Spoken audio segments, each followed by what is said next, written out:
அரசியல் சட்டத்தை எழுதியவர்கள் ஒவ்வொன்றையும் யோசித்து தான் எழுதினார்கள், பார்த்து பார்த்து தான் எழுதினார்கள். ஆனால் அந்த அரசியல் சட்டத்தினுடைய மாண்புகள் இந்த அரசால் இன்றைக்கு சிதைக்கப்படுகின்றது. கூட்டாட்சி தத்துவம் அதுதான் சொல்லுகிறது, மதசார்பற்ற தன்மை அதுதான் சொல்கிறது. மதசார்பற்ற தன்மை என்றால் என்ன? இந்த நாட்டில் மதங்கள் இருக்காது என்பதல்ல, இருக்கும்.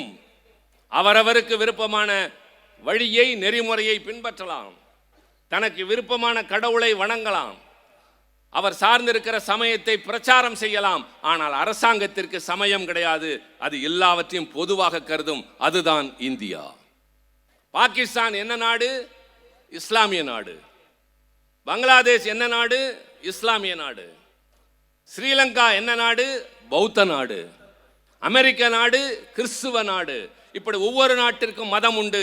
ஆனால் இந்தியாவில் மட்டும்தான் மதசார்பற்ற நாடு. எல்லோரும் ஓர் குலம், எல்லோரும் ஓர் நிறை. இதற்கு பங்கம் வரலாமா? வருகிறது. குறிவைக்கிறார்கள் ஒரு இனத்தை நோக்கி. நான் முக்கியமாக பலவற்றை சொல்லுகிற போது இவர்கள் நிறைவேற்றிய ஒரு சில சட்டங்களை உங்கள் கவனத்திற்கு நான் கொண்டு வர வேண்டும்.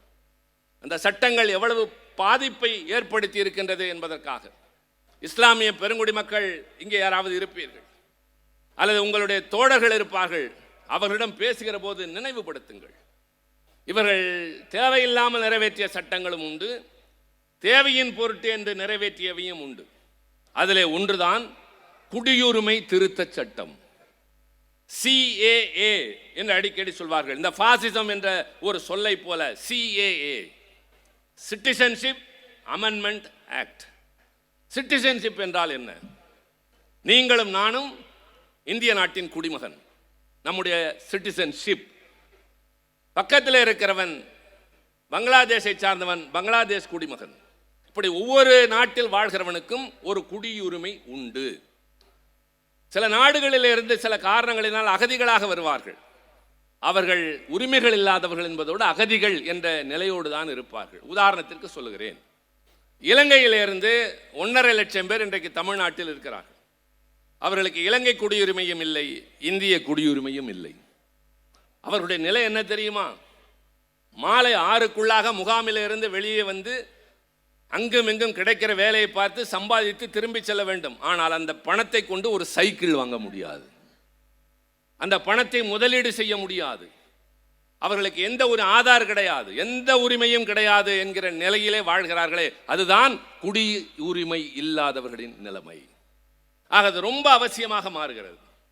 இப்போது நான் சொன்ன இந்த CAA என்பது என்ன தெரியுமா? ஏற்கனவே குடியுரிமை சட்டம் என்று ஒன்று இருக்கிறது.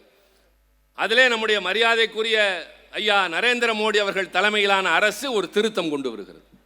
என்ன திருத்தம் தெரியுமா? பக்கத்திலே 3 நாடுகள், பாகிஸ்தான், பங்களாதேஷ், ஆப்கானிஸ்தான். இந்த 3 நாடுகளிலுமிருந்து மத ரீதியாக துன்புறுத்தப்பட்டு இந்தியாவிற்கு வருகிறவர்களுக்கு இந்தியா குடியுரிமை வழங்கும். பலே, நல்ல நல்ல முயற்சி, மனிதாபிமானம் உள்ள ஒரு குணம். வெளிநாட்டிலே பாதிக்கப்பட்டு வந்தவனை இந்தியா அரவணைக்கிறது. வந்தாரை வாழ வைக்கும் தமிழகத்தை போல இந்தியா அவர்களை அரவணைக்கிறது. நல்ல முயற்சி தான், பாராட்டலாம். அடுத்து என்ன வருகிறது தெரியுமா? யார் யாருக்கு குடியுரிமை? 5 மதங்களை சார்ந்தவர்கள் என்று சொல்கிறார்கள். இந்துக்கள், கிறிஸ்துவர்கள், பார்சிகள், சீக்கியர்கள், புத்த மதத்தை சார்ந்தவர்கள். இந்த 5 மதத்தை சார்ந்தவர்களுக்கும் அங்கிருந்து வந்தால் குடியுரிமை உண்டு. இதில் ஏதாவது உங்களுக்கு தெரிகிறதா? எங்களுக்கு தெரிந்தது. மற்றவர்களுக்கு தெரிவதற்கு முன்னால் திராவிட முன்னேற்ற கழகத்திற்கு தெரிந்தது, திமுகவோடு சேர்ந்து எதிர்கட்சிகளுக்கு தெரிந்தது. என்ன தெரியுமா? 5 மதங்களை சொன்னார்கள் அல்லவா, அதில் ஏன் இஸ்லாமியர்கள் இல்லை? நன்றாக யோசியுங்கள். இங்கே வேறு நாட்டில் இருந்தவர்களுக்கு குடியுரிமை தருவோம், இஸ்லாமியனுக்கு தரமாட்டோம் என்று சொல்லுகிறார்கள். அப்படி இந்த மசோதா வருகிறது, எதிர்த்து பேசுகிறோம். வழக்கம் போல கேட்டுக்கொள்வார்கள், பதில் சொல்ல மாட்டார்கள். சொன்னாலும் ஜவாப் சொல்வதை போலத்தான் இருக்கும். இன்னொரு வழி இருக்கிறது. என்ன வழி என்றால், திருத்தங்களை கொடுக்கலாம். திராவிட முன்னேற்ற கழகத்தின் சார்பில் நான் ஒரு திருத்தம் கொடுத்தேன். என்ன திருத்தம் தெரியுமா? நன்றாக கவனியுங்கள். இந்த 3 நாடுகளோடு இன்னொரு நாட்டை சேர்த்துக் கொள்ளுங்கள், இலங்கை. பாகிஸ்தான், ஆப்கானிஸ்தான், பங்களாதேஷ், இலங்கை. இந்த 5 மதங்களோடு 6வதாக முஸ்லிம்களை சேர்த்துக் கொள்ளுங்கள். Include Muslims, include Sri Lanka. அவ்வளவுதான். 2 சொற்களை மட்டும் சேர்த்துக் கொள்ளுங்கள். சேர்த்து கொண்டால் போதும், நாங்கள் இந்த சட்டத்தை ஆதரிக்கிறோம். இவ்வளவுதானே. விவாதம் நடந்தது, அவர்கள் ஏற்கவில்லை. முறை என்ன?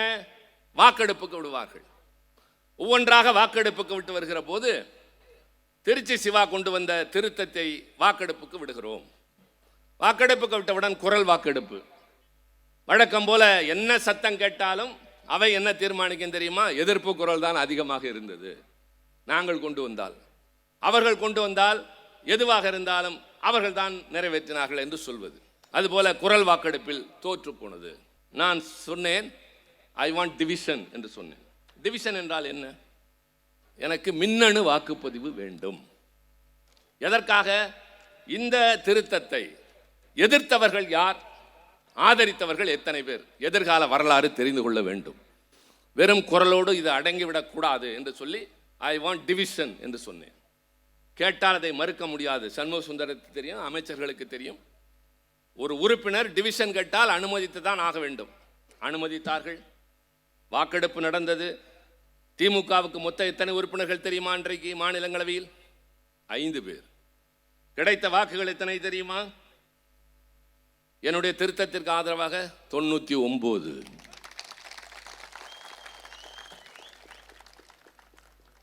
எதிர்த்த அரசாங்கத்திற்கு ஆதரவாக எத்தனை தெரியுமா? 124. என்ன வித்தியாசம்? 25. அன்றைக்கு மாநிலங்களவையில் அதிமுகவின் உறுப்பினர்களின் எண்ணிக்கை 13. குறித்துக் கொள்ளுங்கள், இதுதான் ரொம்ப முக்கியம். அன்றைக்கு அதிமுகவின் உறுப்பினர்கள் எண்ணிக்கை 13. இந்த 13ம் அரசாங்கத்திற்கு ஆதரவாக. இந்த 124இல் 13ஐ கழியுங்கள், 111. அந்த 13ஐ நம்மோடு சேருங்கள், 112. அன்று மட்டும் நான் இஸ்லாமியர்களுக்கு எதிரி இல்லை என்று இன்றைக்கு பேசுகிற அதிமுகவின் பொதுச் செயலாளர், முன்னாள் முதலமைச்சர் மரியாதைக்குரிய எடப்பாடி பழனிசாமி, அன்றைக்கு உங்கள் கட்சி என்ன செய்தது வந்து சொல்லுங்கள், என்னிடம் ஆதாரங்கள் இருக்கின்றன. நான் கலைஞரால் வளர்க்கப்பட்டவன்.